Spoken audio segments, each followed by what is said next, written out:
Anak, ano pang inaantay mo? Patayin mo na yan! Hoy babae, binabalaan kita. Hindi ordinaryo ang kamao ko, kaya humanda ka. Hindi nakinig ang babae. Kaagad nag-anyong aswang at sumugod. Hindi na nagpaligoy-ligoy pa si Moymoy. Sinalubong ang atake ng nilalang. Mabilis ang kilos niya. Sa bawat pagdampi ng suntok, kasabay nito ang daloy ng kuryente. Bumulwak ang dugo mula sa bibig. Dinig pa ang tunog ng pagkabali ng mga buto sa bawat pagtama ng kamao. Hindi nagtagal. Bumagsak na lamang ito at nangisay ang katawan. Ano ba yan? Ang dali namang natumba. Hindi tuloy ako pinagpawisan. Hoy tanda, lumabas ka nga. Nakulangan ako sa laban natin nung nakaraan eh. Tapos ngayon dito naman sa anak mo. Halika, mag-toast tayo. Ibigay mo lahat na makakaya mo para maging maganda ang laban. Dalian mo. Paikay kang lumabas ang matanda. Gumamit pa ng tungkod para suportahan ng pagtayo. Galit na galit. Habang tinitignan ang nakahandusay na anak. Sino ka ba? Matagal na panahon na kaming naninirahan. Ngayon pa lang kami natunto ng kagaya mong manonogis. Naaalala ko ang puwersa mong taglay. Isang uri ng pangkalikasang bato na may kakayahang magdala ng bultahe. Ang dami mong sinasabi. Lalaban ka ba o hindi? Hindi naman pwedeng ang anak mo lang ang mapapatay ko. Dapat ikaw rin.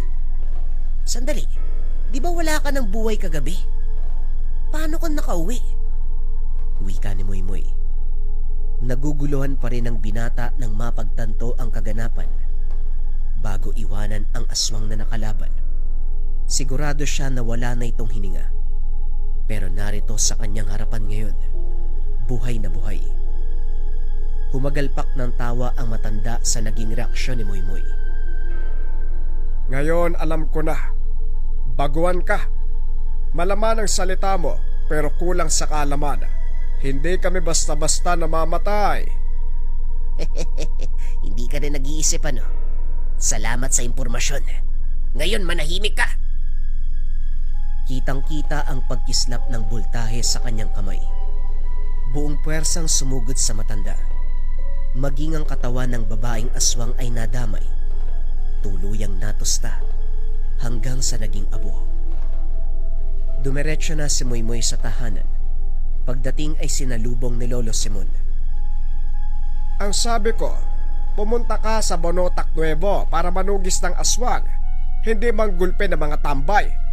Itong batang to, 3 nanay ang sumugod dito para hanapin ka. Naubos na yung boses ko kakapakiusap. Lumuhod pa ako para magmakaawa. Ano pag ginawa mo? Teka, sandali lang naman lolo. Kakarating ko lang tapos yan kagad yung bubungad. Hindi man lang kinumusta yung lakad ko. Huwag mong ibahin ang usapan. Ang tigas ng ulo mo, Moymoy. Ikakamatay ko yung konsumisyon sa'yo eh. Kaya nga kita pinadala sa lugar para malayo ka sa kaguluhan. Pero yung pa rin ang nangyari. Pero hindi bale na. Naayos ko na yung problema. Yung lakad mo, anong kinalabasan? Dapat maganda yan ha, para makabawi ka sa dala mong perwisyo. Ano pa nga ba lolo? Eh di napatay ko. Yung tatay sa kayong anak. Akala ko magiging mahaba yung labanan kaso natapos kagad. Hindi man lang ako pinagpawisan.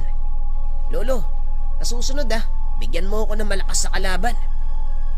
Umaarangkada na naman yung kayabangan mo. Mabuti naman kung ganon. Mag-amang aswang ang natugis mo. Ang sabi kasi sa akin, babae lang eh. Kasama pala ang tatay. Pero apo, hindi biro yan.